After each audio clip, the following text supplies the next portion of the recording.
საერთო სატკივარი, საერთო საზრუნავი, საერთო გადასაწყვეტი, საერთო საზოგადოებრივი აზრი, სოციუმის ყველაზე პრობლემური თემები, დღევანდელობის ყველაზე აქტუალური საკითხები, სოცდისკუსია, თამარ თარგამაძესთან ერთად, რადიო იმედზე.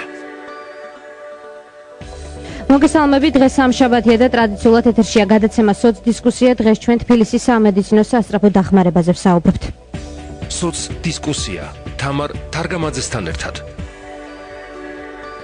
როგორ მუშაობს თბილისის ერთ-ერთი ყველაზე მნიშვნელოვანი სამსახური, რა სიახლეები იგეგმება დედაქალაქის სასწრაფო სამედიცინო დახმარების ცენტრში? ამ და სხვა საკითხებთან დაკავშირებით ჩვენ სტუმართან ერთად ვისაუბროთ. ჩვენი დღევანდელი გადაცემის სტუმარია თბილისის სასწრაფო სამედიცინო დახმარების ცენტრის ახალი ხელმძღვანელი შალვა ბრაჭული. მოგესალმებით ბატონო შალვა, პირველ რიგში დიდი მადლობა გადაცემაში მონაწილეობისთვის და სანამ დავიწყებთ ჩვენს დისკუსიას, მსმენელებს შევახსენებთ ჩვენი სტუდიის ტელეფონის ნომრებს 292 11 99 292 11 88.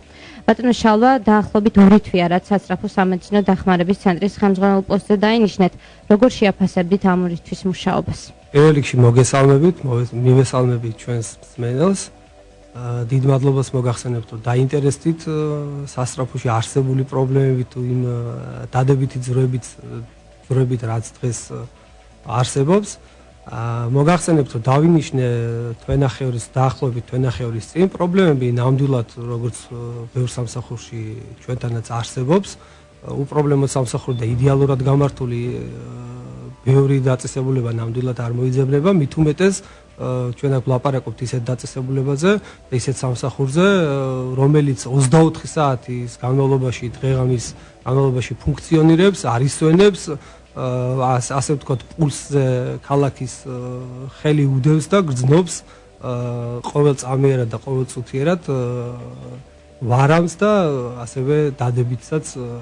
ძირითადად რა პრობლემები გამოიკვეთა? რა შეეხება პრობლემებს? პრობლემები ეს არის გამოძახებების ძალიან დიდი რაოდენობა, რომელიც ყველაზე მეტად პრობლემატურია, ასე ვთქვათ, ჩვენი სამსახურისთვის. და მინდა აღვნიშნო, რომ ამ გამოძახებების რაღაცა გარკვეული არამიზნობრივ გამოძახებებზე მაქვს ლაპარაკი, თორე სასიცოცხლო მნიშვნელობის როცა არის, ასეთ ზარებზე რეაგირება ხდება ამიერად, ასე ვთქვათ, და იქ დაგვიანებების რიცხვი ასეთ გამოძახებებზე არის მინიმალური. რამდენად უშლის ეს არამიზნობრივი გამოძახებები ხელს ეფექტურად მუშაობას? რა თქმა უნდა, ეს არის ერთ-ერთი ძირითადი ფაქტორი ხელისშემშლელი სასწრაფოს მუშაობისთვის. ვერ აუკრძალავთ ვერავის, მე ძალიან კარგად მესმის, რომ არ გამოიძახოს სასწრაფოს ბრიგადა, როდესაც საჭიროება ამისი არსებობს, მაგრამ ალბათ საზოგადოებას და ქალაქის მოსახლეობას უნდა შეეჩვიოს იმას და მიხვდეს იმასაც, რომ ყველაფერზე არ შეიძლება სასწრაფო იქნას გამოძახებული. არსებობს სასიცოცხლო ჩვენებები, რომლებზეც სასწრაფოს სამედიცინო სამსახურმა უნდა გააკეთოს დაუყოვნებელი რეაქცია და მივიდეს შემთხვევის ადგილზე და არის შემთხვევები, რომელზეც ვერ ხდება ასეთი რეაქცია, იმიტომ რომ რაოდენობები გამოძახებების არის ძალიან ბევრი. სტატისტიკურად რამდენია დღეში თქვათ არამიზნობრივი გამოძახება და მაგალითი რომ მოუყვანოთ მსმენელს დაახლოებით? კი ბატონო, 60-70% ეს არის ისეთი გამოძახებები, რომელიც არ საჭიროებს, ასე ვთქვათ, სასწრაფოს ბრიგადის ადგილზე მისვლას. დიახ. თუმცა ეს ცოტა რთულია ოპერატორმა 112-ის განსაზღვროს იქ რეალურად რა სიტუაციაა ადგილზე. მაგრამ ჩვენი ბრიგადების მისვლის შემდეგ კიდევ ვიმეორებ 60% საშუალოდ ხდება ისეთი შემთხვევები, როდესაც სასწრაფო იქ ნამდვილად არ არის საჭირო რომ მივიდეს. ეს არის სუფთა ამბულატორიული პირველადი ჯანდაცვის გადასაწყვეტი პრობლემა. დიახ, როგორ შეაფასებდით 112-თან თანამშრომლობას? ჩვენ 112-თან ჭიდრო ურთიერთობა გვაქვს ძალიან, იმიტომ რომ ალბათ იცით ძალიან კარგად და მსმენელსაც შევახსენებ, რომ ზარის მიღება ხდება 112-ის საშუალებით, შემდეგ ხდება იქ დამუშავება და უშუალოდ ბრიგადებზე, სასწრაფოს ბრიგადებზე ზარის გადაცემა. პრიორიტეტულობაც ზარებისა, ასე ვთქვათ, იფილტრება და მუშავდება 112-ში, და მათთან ურთიერთობის გარეშე დამერწმუნეთ რომ ჩვენ ნამდვილად ზარს ვერ მივიღებთ უხეშად რომ ვთქვათ ასე. ყოფილი სასწრაფოს ექიმების განცხადებით მენეჯმენტის კუთხით იყო გარკვეული პრობლემები. თქვენ როგორ თვლით, არის თუ არა პრობლემები და თუ კი არის, როგორ გეგმავთ მის გამოსწორებას? ხა ნებისმიერი დაწესებულება შეიძლება შევადაროთ ცოცხალ ორგანიზმს, რომელსაც ცვლილებები სჭირდება და რომელსაც პრობლემები წარმოექმნება. მენეჯმენტის მხრივ არსებობდა ალბათ ვიტყვი და არსებობს კიდევაც პრობლემები, ჩვენ მუშაობთ ამ პრობლემების გადაწყვეტაზე, აგრეთვე მუშაობთ ის ძირითადი პრიორიტეტული და ძირითადი პრობლემები რაც არის გამოვავლინოთ და შემდეგ ამის გადაწყვეტა მოვახდინოთ რაც შეიძლება სწრაფად, იმიტომ რომ გამართული მენეჯმენტის გარეშე დამერწმუნებით რომ ნებისმიერი სამსახურის მუშაობა არის შეუძლებელი და მით უმეტეს, როდესაც ესეთი ასე ვთქვათ, პრობლემებზე ძალიან ადვილად რეაგირება სამსახურზე გვაქვს ლაპარაკი. ასე თბილისის ახალი ბიუჯეტის მიხედვით მნიშვნელოვანი დაფინანსება თბილისის სამედიცინო სასწრაფო დახმარებაზე მოდის. როგორ გეგმავთ ამ ბიუჯეტის გადანაწილებას? ეს ბიუჯეტი უკვე წლის დასაწყისში გადანაწილებულია, ანუ წლის ბოლოს ხდება გეგმის შედგენა თუ თანხის იმ ბიუჯეტის ნაწილი რადარა მუხლებში გადავა. ანუ ჩვენ უკვე დაგვხვდა ეს ბიუჯეტი გადანაწილებული ამ წელიწადში, იქ ძირითადი შეიძლება საჭიროებებიდან გამომდინარე მოხდეს მუხლიდან მუხლობრივად შეცვლა უკვე სამსახურის შიგნით თანხების გადატანა, თორე დამატებით თანხებს ამ ეტაპზე ნამდვილად არ ველოდებით, თუმცა უკვე მერიამ კეთილინება გამოიჩინა და რაღაცა დანამატი გაგვიკეთა წლევანდელ ბიუჯეტს.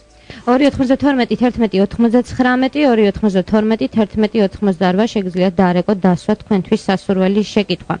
ოპერატიულობის თვალსაზრისით ამართლებს თუ არა სასწრაფო სამედიცინო დახმარება თავის სახელს? დამერწმუნეთ, რომ იმ შემთხვევებში, როდესაც ოპერატიულობა ნამდვილად სასიცოცხლო მნიშვნელობისაა, სასწრაფო მაქსიმალურად ცდილობს და ამართლებს თავის დასახელებას.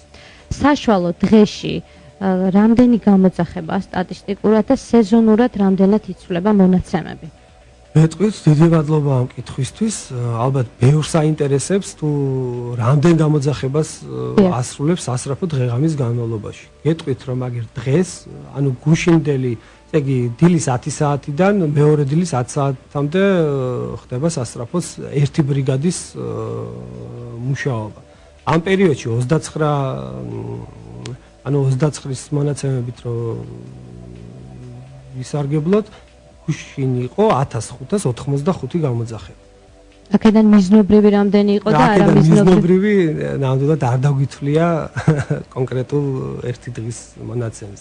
და სეზონის ცვალებასთან ის სეზონურობასთან დაკავშირებითაც მოგახსენებთ, ზამთარში იცით ალბათ რომ პიკი არის გამოძახებების, ახლა ვიცი რომ ჩემ პერიოდშიც რაც მე დავინიშნე ამ თანამდებობაზე, იყო შემთხვევები, როდესაც 1800-1900 გამოძახებამდე ასრულებდნენ დღე-ღამის განმავლობაში. დღეს უკვე ამას შედარებით იკლო, მაგრამ ეს ისეთი მნიშვნელოვანი კლება ნამდვილად არ არის, რაღაც 300-200 გამოძახებით კლება დღე-ღამის განმავლობაში და ანუ სეზონურობა გამოძახებების რაოდენობას ახასიათებს, მაგრამ დიდი ცვალებადობა ამ პერიოდში ჩვენ არ აგვაქვს გამოძახებების. თუ ასრულებდა სიტყვაზე 27-28 გამოძახებას, დღეს დასულია ეს 20-დან 25 გამოძახება. რაც შეეხება მომსახურების ხარისხს, არის თუ არა დღეს სასწრაფო სამედიცინო დახმარების მანქანები აღჭურვილი თანამედროვე ტექნიკით და კვალიფიციური ექიმები? მანქანები ეს პრობლემა გვაქვს, იცით ალბათ რომ ჩვენი ავტოპარკი ძალიან მოძველებულია, ყოველ და უკვე იგეგმება კი არა, დაგეგმილიც არის და უბრალოდ ახლა ტექნიკური რაღაცა დროის ფაქტორია. უახლოეს მომავალში, ალბათ ივნისის თვეში ჩვენ უკვე პირველი ნაწილი ამ ავტოპარკისა გვეყოლება. ვიმედოვნებ, რომ ჩვენი მომწოდებელი ამ ვადებს არ გადააცილებს, რა თქმა უნდა, იმიტომ რომ ეს არის სასიცოცხლო მნიშვნელობის საკითხი ჩვენთვის. აღჭურვილობა ფიქრობთ, რომ ამ წელიწადში უკვე გადავახალისოთ არსებული ინვენტარი, რაც გვაქვს სამედიცინო აღჭურვილობის, რაც არსებობს და არის არსებული გამოსადეგი და ნორმალურია ის, რა თქმა უნდა, შენარჩუნებული იქნება და საჭიროების მიხედვით გადახალისდება აღჭურვილობა. თუმცა გარწმუნებთ, რომ დღესდღეობით არსებული, რაც არსებობს სასწრაფოს ბრიგადებში და ავტომობილებში, ეს აკმაყოფილებს იმ მოთხოვნებს, რაც სახელმწიფოს წაყენებული აქვს სასწრაფო სამედიცინო სამსახურების მიმართ. დიახ, მსმენელებს კიდევ ერთხელ შევახსენებ ჩვენი სტუდიის ტელეფონის ნომრებს 292 11 99 292 11 98. ეხლა ჩვენს ეთერში რეკლამის დროა, ჩვენ რეკლამის შემდეგ დავბრუნდებით. სოც დისკუსია თამარ თარგამაძესთან ერთად. ჩვენ დააბრუნდით პირდაპირ ეთერში, ვსაუბრობთ თბილისის სამედიცინო სასწრაფო დახმარებაზე. ჩვენი გადაცემის სტუმარია სამედიცინო დახმარების ახალი ხელმძღვანელი შალვა ბრაჭული. ბატონ შალვა, გავაგრძელოთ ჩვენ საუბარი. რამდენი ადამიანია დასაქმებული თბილისის სასწრაფო დახმარების? ამჟამად დასაქმებული 1112 ადამიანი. რამდენად სისტემურად ხდება თანამშრომლების გადამზადება კვალიფიკაციის ამაღლების კუთხით? გადამზადების პროცესი მიდიოდა ჩემამდეც, მაგრამ ჩვენ ვაპირებთ უკვე რაღაცა უწყვეტობის რეჟიმში გადავიყვანოთ ეს და ვარჩევთ იმ საჭიროებებს, ვესაუბრებით ყველა ექიმს, შევხვდით ყველა ფილიალის წარმომადგენელს და უკვე მათგან ვიღებთ საჭიროებებს, რა მიმართულებით ჭირდებათ გადამზადება. შემდეგ ამას დავამუშავებთ და უკვე გაკეთდება რაღაცა ცხრილის მსგავსი, რომლის მიხედვითაც პირველადი საჭიროებებიდან გამომდინარე გაკეთდება ამ გადამზადებების. დღეს თბილისის სასწრაფო დახმარებას ყავს თუ არა საკმარისი ბრიგადები, იმისთვის რომ მოემსახუროს თბილისის მოსახლეობას სრულად? გეტყვით, რომ ამჟამად თბილისის მასშტაბით დღე-ღამის განმავლობაში ყოველ დღე მუშაობს 80 ბრიგადა. თუმცა იმ მოთხოვნიდან გამომდინარე, რასაც ჩვენი მოსახლეობა ჩვენ ვიყენებს და იმ ზარების რაოდენობიდან გამომდინარე, ნამდვილად ვერც 80 ვერ დააკმაყოფილებს და ვერც 180. შემიძლია პირდაპირ გითხრათ, თუ კი ჩვენი მოსახლეობის ნაწილი, რომელიც ისევ არამიზნობრივად გამოიძახებს, ყოველ შემთხვევაში იძახებს სასწრაფო დახმარების ბრიგადას, ასეთ რეჟიმში ნამდვილად არ ეყოფა რაც არ უნდა ვზარდოთ ბრიგადების რაოდენობა. თუმცა მომავალი წლიდან მაქსიმუმ ან შესაძლებელია უკვე გააჩნია საჭიროება როგორ იქნება ზამთრის სეზონთან დაკავშირებით მიდის ამაზე საუბარი, რომ მოხდეს 10 ბრიგადის დამატება. რაც შეეხება მმართველობას, ბატონ შალვა, მარტო თქვენ მართავთ ახლა სამედიცინო სასწრაფო დახმარებას თუ ისევ საბჭო, რომელიც თქვენამდე შეიქმნა მინისტრის გადაწყვეტილებით? მოგახსენებთ და გეტყვით, რომ ეს საბჭო არ იყო მმართველობითი ორგანო, ეს იყო საკონსულტაციო ორგანო, რომელიც დღესაც მუშაობს, დღესაც კონტაქტშია ჩვენთან და მჭიდრო ურთიერთობაში. თუ კი რაღაცა საკითხი დგება ისეთი საჭიროებად და სერიოზული, რომელიც მოითხოვს ამ საბჭოს ინფორმირებას, ამერწმუნეთ, რომ ყველა ინფორმირებულია და საკითხის გადაწყვეტაში ყველა ერთობლივად ვიღებთ მონაწილეობას. დიახ, მსმენელი გვყავს ხაზზე, მოგესალმებით, თქვენ პირდაპირ ეთერში ხართ, შეგიძლიათ დასვათ შეკითხვა. ალო, გამარჯობა. გამარჯობა. ჩართული ვარ. დიახ, გისმენთ. პირდაპირ ეთერში ხართ, შეგიძლიათ დასვათ შეკითხვა. მოგესალმებით, ვუსმენ თქვენს რადიოს. დიახ.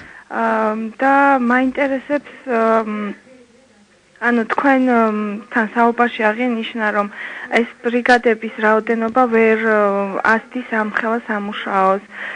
რაიმე იგეგმება თუ არა, თუნდაც 112-თან რომ მოგვარდეს ეს, ანუ რა სახით აპირებს ამ პრობლემის მოგვარებას თქვენი ხელმძღვანელობა, რომ შემცირდეს, თქვათ ეს გამოძახებების რაოდენობა თუ გაიზრდება ბრიგადები თუ აი როგორ მოაგვარებს ამ პრობლემას? დიდი მადლობა შეკითხვისთვის. ეს ალბათ მოსახლეობის ინფორმირებულობაზეა დამოკიდებული, თუ რატო არ უნდა გამოვიძახოთ სასწრაფო, რატო არ არის საჭიროება მაგალითად. თუმცა შესაძლებელია ალბათ ბრიგადების დამატებაც თუ იგეგმება ახლა მომავალში. აღვნიშნეთ უკვე, დიდი მადლობა მსმენელს ზარისთვის. ნამდვილად ეს დარწმუნებული ვარ, რომ რაღაც დიდი ჯგუფის ინტერესია. ქალბატონმა რა კითხვას დასვა. მოგახსენეთ ზემოთ, რომ ბრიგადების დამატება იგეგმება მომავალი წლიდან, ეს იქნება ალბათ 10 ბრიგადა, რომელიც სერიოზულად დაეხმარება ჩვენ სამსახურს, რა თქმა უნდა, მაგრამ გარწმუნებთ, რომ ეს არსებულ პრობლემას ნამდვილად ვერ მოხსნის. თუ კი არ მოხდა ჩვენი საზოგადოების რაღაცა ნაწილის ინფორმირებულობა, რომ არ შეიძლება ყველაფერზე გამოიძახო სასწრაფო, მით უმეტეს, როდესაც არ არის ესეთი საჭიროება რეალურად, ამ შემთხვევაში ნებისმიერ შეუძლია მით უმეტეს ახალი ჯანდაცვის რეფორმა გვაძლევს იმის საშუალებას, რომ ანალოგიური სერვისი, რომლისთვისაც ჩვენ ვიძახებთ სასწრაფოს ბრიგადებს, მივიღოთ იგივე პოლიკლინიკაში ან პირველადი ჯანდაცვის ცენტრში ნებისმიერში. და ნამდვილად გაუმართლებელია ახლა დღის განმავლობაში ახალგაზრდა ადამიანმა გამოიძახოს იმისთვის სასწრაფო, რომ გაიზომოს სიცხე, ტემპერატურა და გაიზომოს წნევა. ეს შეუძლია ნებისმიერ პირველადი ჯანდაცვის ცენტრში გააკეთოს. თუმცა არის ხანდაზმული ადამიანები, რომლებსაც არ ყავთ დამხმარე. რა თქმა უნდა, მე დარწმუნებული ვარ, რომ ეს ვალდებულება იმ დაწესებულებებს ჩაედებათ, რომელთანაც მიბმული იქნება, ასე ვთქვათ, ესეთი პაციენტი და პატრონაჟის პროგრამები არსებობს და დარწმუნებული ვარ, როდესაც ამუშავდება ესეთი პრინციპი კარგად ჩვენს ქვეყანაში და ჩვენს ქალაქში, ესეც რა თქმა უნდა გარკვეულწილად მოხსნის პრობლემებს. რაც შეეხება საყოველთაო ჯანდაცვის პროგრამის ამოქმედების შემდეგ იკლო თუ არა გამოძახებებმა? ვერ გეტყვით, რომ იკლო ჩვენთან გამოძახებები. ალბათ კიდევ ერთი მსმენელი გვყავს ხაზზე, მოგესალმებით, გისმენთ, თქვენ პირდაპირ ეთერში ხართ. ალო, გამარჯობათ. გამარჯობათ. ესე იგი, მე პირდაპირ ეთერში კითხვისთვის არ დამირეკავს, მადლობის სათქმელად დავრეკე. რამოდენიმეჯერ დამჭირდა ჩემს ოჯახში სასწრაფო სამედიცინო დახმარების ბრიგადის გამოძახება. ანუ მინდა პირდაპირ ეთერში გამოვთქვა მათ მიმართ, თვითონ ამ ბრიგადის მიმართაც დიდი მადლობა და ალბათ ეს ბრიგადის ასეთი კარგი მაღალ პროფესიულ დონეზე შესრულებული დახმარებაც ალბათ სამსახურის დამსახურებაც არის და მთლიანად ამ სამსახურს მინდა დიდი მადლობა გადაუხადო ასეთი გამართული მუშაობისთვის.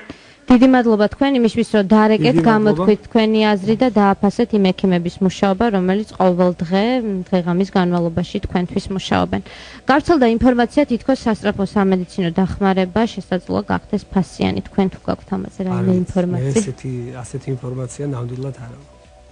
ახალი შრომის კოდექსის ძალაში შესვლამდე თუ იგეგმება სამედიცინო პერსონალის შრომითი პირობების გაუმჯობესება სამუშაო საათების, დასვენების, ხელფასების გაზრდის კუთხით?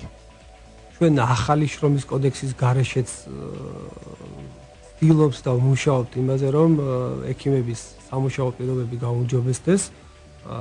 ხელფასების მატებასთან დაკავშირებით, რაც შეეხება ამას, ამ წელიწადში უკვე განხორციელდა ერთი მატება ხელფასების და თუ კი ბიუჯეტი მომავალი წლის საშუალებას მოგცემს, ნამდვილად მივესალმებით და ეს ჩვენი სურვილიც იქნება, რომ ამ ხალხს, ასე ვთქვათ, კონდეს შესაბამისი ანაზღაურება, იმიტომ რომ ვერანაირი თანხა დამერწმუნეთ ამ ხალხის შრომას ვერ განსაზღვრავს. კიდევ ერთი მსმენელი გვყავს ხაზზე, მოგესალმებით, საკმაოდ აქტუალური თემაა და აქედან გამომდინარე მსმენელიც აქტიურობს, მოგესალმებით, გისმენთ, თქვენ პირდაპირ ეთერში ხართ. გამარჯობათ. გამარჯობათ. ასეთი შეკითხვა მაქვს. აი, მაგალითად გამოვიძახეთ სასწრაფო, გადაიღო კარდიოგრამა. დიახ.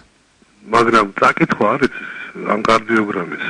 მქონდა მე შემთხვევა დედაფყავდა ცუდად, გამოვიძახე, მეუბნებიან, უნდა წავიყვანოთ ინფექციურში, უნდა მოწამლულია, მეუბნები, ქალბატონო, გაუშინჯეთ, კარდიოგრამა გადაუღეთ, იქნება სხვა რამე. ბოლო-ბოლო აღმოჩნდა, რომ მქონდა ინფარქტი. დიახ. და მიყავდათ ინფექციურში. რასაკვირველია არ გავუყოლე, გადაიღო კარდიოგრამა და ვერ წაიკითხა, მე არ ვიცი ამის საკითხაო, მაშინ დამიტოვე მეთქი. არ კარდიოგრამა არ დატოვა. აი რატო არ ტოვებენ კარდიოგრამას, ერთი გამაგებინეთ, ეგ ერთი და მეორე კიდო. ადრე უფრო გამოსტილი ექიმები იყვნენ ამ სასწრაფოებზე და რატომღაც რაღაც ტესტირება ჩაუტარეს, რაღაცა თუ კერნიელივით არ დარბოდა ეს ექიმი და არ აწყობდა თუ შევდნენ. იქნებ დააბრუნოთ ეს გამოსტილი ხალხი და კარდიოგრამასაც დაიკითხავენ. თუ ინფარქტია დაუდგენენ ინფარქტს, თუ მოწამლულია დაუდგენენ მოწამლულს. ძალიან დიდი მადლობა შეკითხვისთვის. დიდი მადლობა. თუ შეიძლება გავცემ პასუხს ამ კითხვას. ასეთ კონკრეტულ შემთხვევებში, როდესაც რომელიმე კონკრეტული ექიმის მიმართ აქვს პაციენტს ან პაციენტის პატრონს პრეტენზია, ამისთვის არსებობს 112, სადაც ფიქსირდება არსებული პრეტენზიები პაციენტების. შემდეგ ამ ასეთ შემთხვევებს განვიხილავთ ჩვენ და ძალიან მნიშვნელოვანია ჩვენთვის ვიცოდეთ როგორ მუშაობენ ჩვენი ბრიგადები, იმიტომ რომ ვერ დამერწმუნეთ რომ ვერანაირი რესურსი ვერ აუვა იმას რომ ჩვენ ესეთი შემთხვევები მოვიკითხოთ მოსახლეობაში. ამისთვის არსებობს ერთი სატელეფონო ზარი, რომელიც განხორციელდება, დაფიქსირდება არსებული პრობლემა და შემდეგ ვიმუშავებთ ასეთი პრობლემის გადაწყვეტის გზებზე. ვერ გეტყვით ახლა რომ იდეალური მომსახურება შეუძლია გაწიოს ნებისმიერმა ჩვენმა ბრიგადამ. რა თქმა უნდა, იქ არის ბევრი ადამიანი, რომლის კომპეტენციაზე და პროფესიონალიზმზე ვერაფერს ვერ ვიტყვით და უმეტესობა ასეთია, მაგრამ არის შემთხვევები, როდესაც ხდება ესეთი ხარვეზების და ძალიან ვთხოვ მოსახლეობას ასეთი პრეტენზიების შემთხვევაში მოხდეს დაფიქსირება, რომ ჩვენ მოვახდინოთ რეაგირება ასეთ ფაქტებზე. და ბოლო შეკითხვა იქნება დღევანდელ გადაცემაში ჩემი, რაც შეეხება თქვენამდე გათავისუფლებულ სასწრაფო დახმარების ექიმებს. მათი აღდგენა თუ იგეგმება? არა, მათი აღდგენა ეს არ არის ჩვენი კომპეტენცია, ეს არის სასამართლოს კომპეტენციის საკითხი. მათ მიმართეს უკვე სასამართლოს და სასამართლო გამოიტანს ადგილებას რამდენად სამართლიანად თუ უსამართლოდ, რამდენად კანონიერად მოხდა ამ ხალხის განთავისუფლება. თუკი სასამართლო მიიჩნია რომ უკანონოდ არის გათავისუფლებული, ამ შემთხვევაში თქვენ იქნება ვალდებულება რომ აღვადგინოთ, იმაში ეწერება, რა თქმა უნდა, სასამართლოს გადაწყვეტილების წინააღმდეგ წამსვლელი მე არ ვიცი, ვინ შეიძლება იყოს ქვეყანაში. კიდევ ერთი მსმენელი გვყავს ხაზზე, მოგესალმებით, გისმენთ. ალო, გამარჯობა. გამარჯობა. შემოძვირფასებო. მე შეკითხვა რასაკვირველი არ მაქვს თქვენთან, მაგრამ მე მადლობა მინდა გადაუხადო ჩვენი სამგორის რაიონის 03-ს. მათ ექიმებს ყურადღებას მათს, იმიტომ რომ მე დაავადებული ვარ ნევროზით და ძალიან ხშირად ვიძახებ მათ. და მე მგონებს რომ ყველა ის თანამშრომელი, რომელიც არის მათ, ყველა კეთილსინდისიერად ასრულებს თავის მოვალეობას. ძალიან დიდი მადლობა ზარისთვის. ასეთ კარგ ნოტაზე დავასრულოთ ჩვენი გადაცემა. ასეთი იყო დღევანდელი სოცდისკუსია. დღეს ჩვენ საუბრობდით თბილისის სამედიცინო სასწრაფო დახმარებაზე, მომავალ გეგმებზე. დღევანდელი ჩვენი გადაცემის სტუმარი იყო ახალი ხელმძღვანელი ბატონი შაულა ბრაჭული. მე კიდევ ერთხელ დიდ მადლობას გიხდით იმისთვის, რომ გადაცემაში მონაწილეობისთვის. მე კი მომავალ სამშაბათამდე გემშვიდობებით დროებით. საერთო სატკივარი, საერთო საზრუნავი, საერთო გადასაწყვეტი, საერთო საზოგადოებრივი აზრი, სოციუმის ყველაზე პრობლემური თემები, დღევანდელობის ყველაზე აქტუალური საკითხები, სოცდისკუსია თამარ თარგამაძესთან ერთად. რადიო იმედზე.